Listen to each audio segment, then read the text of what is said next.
Hi everyone, welcome to Pathopulse_Radhika. So today we are going to discuss about a cartilaginous tumor called Enchondroma. So Enchondroma is a benign cartilage forming tumor. It's a benign cartilaginous tumor. So sometimes you can have a history of how it presents. They may give you the X-ray and then the histology and ask what can be associated with it, right? So enchondroma is important. So enchondroma most commonly occurs in the small bones of the hands and feet. So especially those bones which develops from enchondral ossification. Okay. So they may give a young child maybe around in the 12 years or 13 years with a swelling in the hands and the feet. Okay, so and the x-ray shows a expansile lytic lesion with areas of calcification, and histology showed lobules of hyaline cartilage. What could be your diagnosis? So this could be the history. Okay, so usually children with swelling in the small bones of the hands and the feet with a expansile lesion in the fingers, and histology shows lobules of hyaline cartilage. So hyaline cartilage appears blue in color. So in the cartilage, all these dark blue cells, no, these are chondrocytes. So the cartilage will have chondrocytes. Like your bone will have osteocyte, your cartilage will have chondrocytes, right?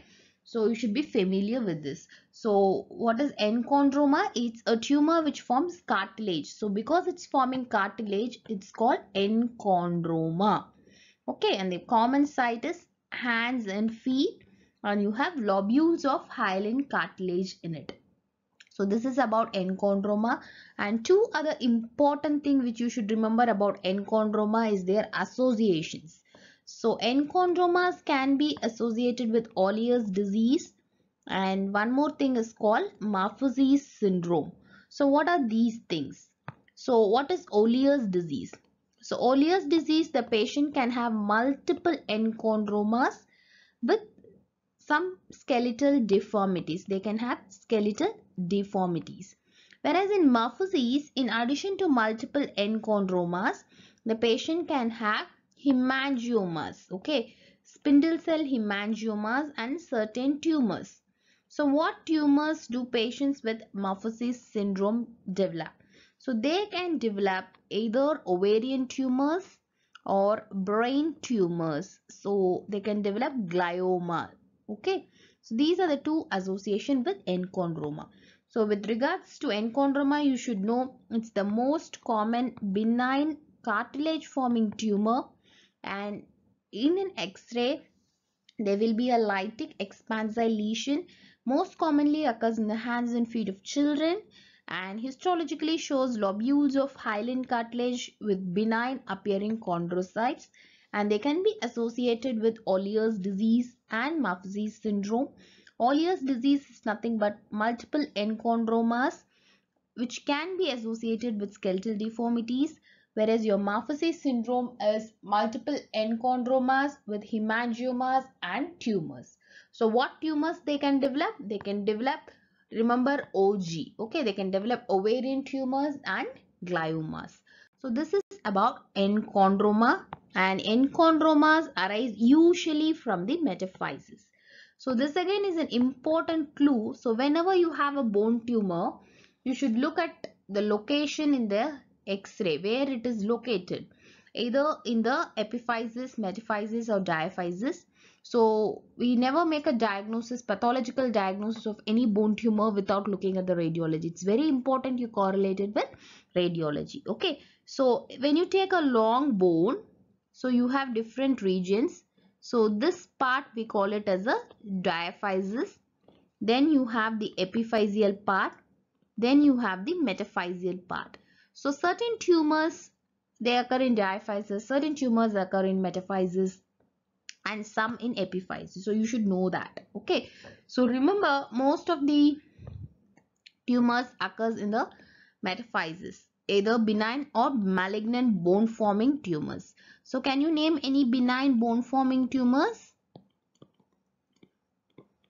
There are certain tumors, okay, so they can occur in the metaphysis. So I'll tell you what all occurs in the metaphysis. So your osteochondroma, okay, it can have a stalk like lesion. So osteochondromas can arise from the metaphysis. Then your malignant bone forming tumors, your osteosarcoma can arise. Then you have numerous cysts, a simple bone cyst or an aneurysmal bone cyst. They all can arise in the metaphysis. So why do osteosarcomas arise in the metaphysis? So you'll be reading in author. There are a lot of things which happen in the metaphysis. Okay, so you should know why they occur in the metaphysis and all. Next is epiphysis. Very, very important. Even if you wake up from the sleep, you should never forget it.